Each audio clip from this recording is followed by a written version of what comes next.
Hello everybody and welcome back to World of Warships Legends. My name is Spartan Elite 43 and tonight we are back in the Jean Bar. And we're on Land of Fire. And boy howdy do we got a game for you guys today. So this happened last night while I was trying to get a game in the French Gnaizno. The Kir. Yeah. This game kind of like just jumped out of nowhere. I took the Jean Bart out, and what you're about to witness is what happened. Now, I don't remember what my damage record is in the Jean Bart, to be perfectly honest, but this one's up there. It's definitely up there. But we spawn middle on Land of Fire. It is a carrier game, and there are lots of healthy battleships out there for us to feed on. But we got to play smart, all right? Now, initially, I've got a destroyer here in the middle, so I'm not wanting to run away and leave him. But because I spawned middle and I'm in a flanking battleship, I do kind of want to head towards the edges of the map if I can. There is times and places to hold the middle of the map, but a carrier game where you could be surrounded by multiple battleships in a crossfire, probably not that best time to do so. Now, I know that carriers don't spot for their team anymore, but still, when you're surrounded by battleships that can snipe on either side of the map, the last thing you want to do is put yourself in the middle, where they can all shoot you, right? So our destroyer's going forward, and you can see, I'm not going full, well, I'm going full speed, but I'm not, like, speeding up using the engine boost or anything like that. But I get spotted first, because their destroyer goes straight into the Bravo cap. And as I see the smoke screen, I see a Nebraska, and the Nebraska is full broadside. So I go ahead and immediately aim for that. And of course, as soon as I go in to zoom in on the Nebraska, the Benson gets spotted. I don't want to waste a reload booster right away, but we get a pretty good result here, smacking the broadside of that Nebraska for 15k. And this goes back to what I told you guys about these hybrid battleships. They may, up close and personal, be hard to citadel, but at range, they are actually very easy to citadel. They have a very accessible citadel. Their armor's not particularly amazing from range. But that being said, we've already lost a Hampshire, which is not ideal. He went straight into the cap, went full broadside, and died immediately. Shocker. Who could have seen that coming? But we reach out and try to touch the Nebraska again. This time, we get that French dispersion that everybody loves, where you could literally coat an entire city block with shells. Like, I don't understand why, when you're playing as the French, one shot is railguns, the next shot looks like it came out of a freaking blunderbuss. I don't know what happened. But as we push forward, you can see the Brandenburg is thinking about pushing in, and we do get spotted here, unfortunately, but as the Brandenburg opens the angle, we aim high. We want to hit the superstructure if we can. You can see a much better grouping there than the previous salvo. But we hit 4 shells on target. But unfortunately, their cruiser is an Italian cruiser, and he uses his smoke screen right away to get away, which is real unfortunate.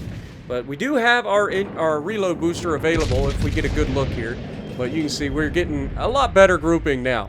And that is the one thing that I have to say, if you're going to work on American and French battleships especially, the number one thing that you want to try to work with is grouping.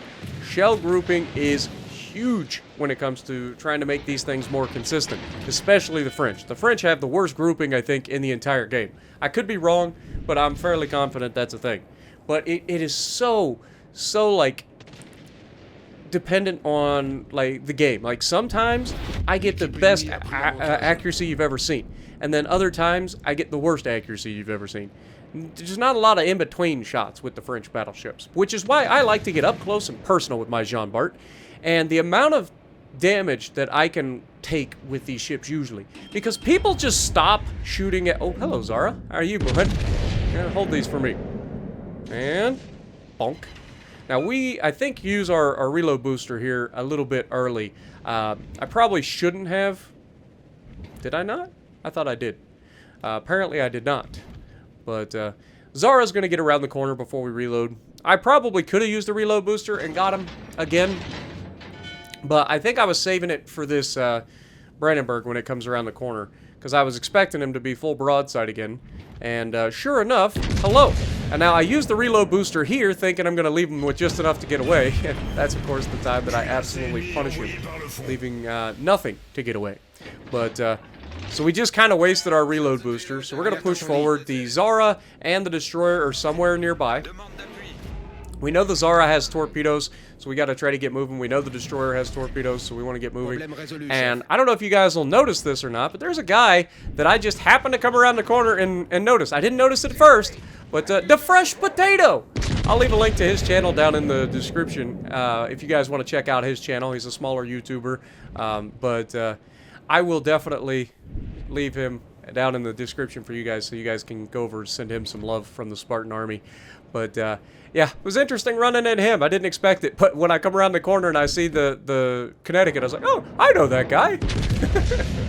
But here, we're going to try to showcase that A, we overmatch his backside, and B, we're going to try to aim up high and go into the raised deck.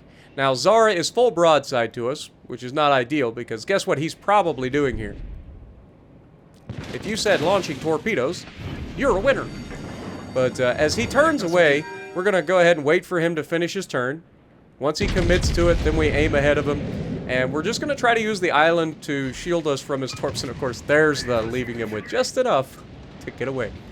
But Italian torpedoes are extremely slow.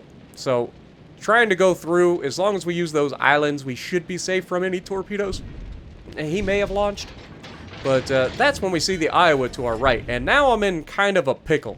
Because if I don't try to get rid of the Connecticut and I turn my back on him, there's a good chance that he ends up shooting me. But you can see, for some reason, he is shooting HE out of his battleship, and that's the shot that we were looking for. That's the one where we put all the shells right through that raised deck. And now, because we're all behind him, he's pretty much screwed at this point. There's nowhere for him to go. He is surrounded on all sides. This is why it is so important to win a flank, guys. It is so important. So when you run away from a flank, just remember, this could happen to you. You've got to make sure that you try to win a flank. And if you can't win the flank, hold for as long as possible. I got to give shout-outs to my team on the left flank. They did everything they could to survive as long as possible. All right? They didn't win that side, but they held. And I'm pushing on my side and able to move up, get a solo cap in the Charlie cap, move forward, get into the middle cap, and now I'm going to get this solo cap. Luckily, I mean, it doesn't get much closer than that, folks. We had shells land on both sides of our ship and left us with just enough to not have to worry about getting reset. Like, if it was any closer, it resets the cap there. But terrible shot at the Iowa. Shimanto is trying to HE spam us over the island. So we're going to try to... We're opening up the angle a lot more than we should, but you can see the Constellation shooting HE, so I'm not too worried about him. He's about to go full broadside here, and we're about to get our reload booster back, so I'm salivating right now. I'm like, go ahead, Sunshine. Go full broadside to me. But he hits us with some more HE, no big deal. As he opens the angle, we've got our reload booster back. Now's the time. We're going to go ahead and jump on that, and that is going to be death for this man. Or at least it should be, because if it was me, it'd be death. Because, you know, he has a raised citadel, and he's full fucking broadside. But, you know, to each their own, I guess. But surely, he's dead. Really? Alright. I don't need to say it. You guys can say it down in the comments below. You guys know what to say. In true Spartan fashion, we gotta leave him with just enough to get away. I guarantee if that was me in the Constellation, I would have taken about 6 citadels there and died. But you can see, here's the torpedoes from the Constellation. Sorry, my brain shut off for a moment. But not the fastest things in the world, but we're able to dodge them. And they were almost slow enough to get me. I've said it many a time. The torps that get me are the slow ones, because I always expect them to be done, right? Like, I'm like, okay, I've waited long enough, there's no torpedoes, and then I start moving forward and there's the torp. Every time. It's just the way it works. But as we push forward, we're going to try to split the difference between the torps. We are going to hit one of these torps, but you can see it really doesn't do a lot of damage. It's reduced, hits the torp protection, and now we've got a beautiful look at a broadside Enterprise. Now, we aim a little high here because I just want to get as many shells on target as possible. If I Citadel him, it's just bonuses, but French guns versus broadside carriers, you're not usually Citadeling. You're almost always going to end up overpinning or just getting full pins. Very rarely do I actually Citadel like the full broadside. If they're angled, it's a different story. But when they're flat broadside to me, it's very difficult. The guns just, or the shells are just going too fast. They don't usually Citadel. But there we get just terrible RNG again. And we've put up 147,000 damage, okay? And we have put up a lot of damage, but we have done everything in our power to give our team the best chance of winning, right? We also have really good AA, which is why the Enterprise hasn't bothered with us for the entirety of the match until it was almost over. But you can see we're just overpinning him. This is why I don't usually worry about shooting waterline on carriers with a French battleship, because they just almost always overpin, or at least the higher tier battleships almost always overpin. So we just try to get as many shells on target. We're aiming about halfway up the ship, and now we're putting our attention on the Iowa, and of course, that's the one that Citadel's. Go figure. Isn't that the way it goes, though?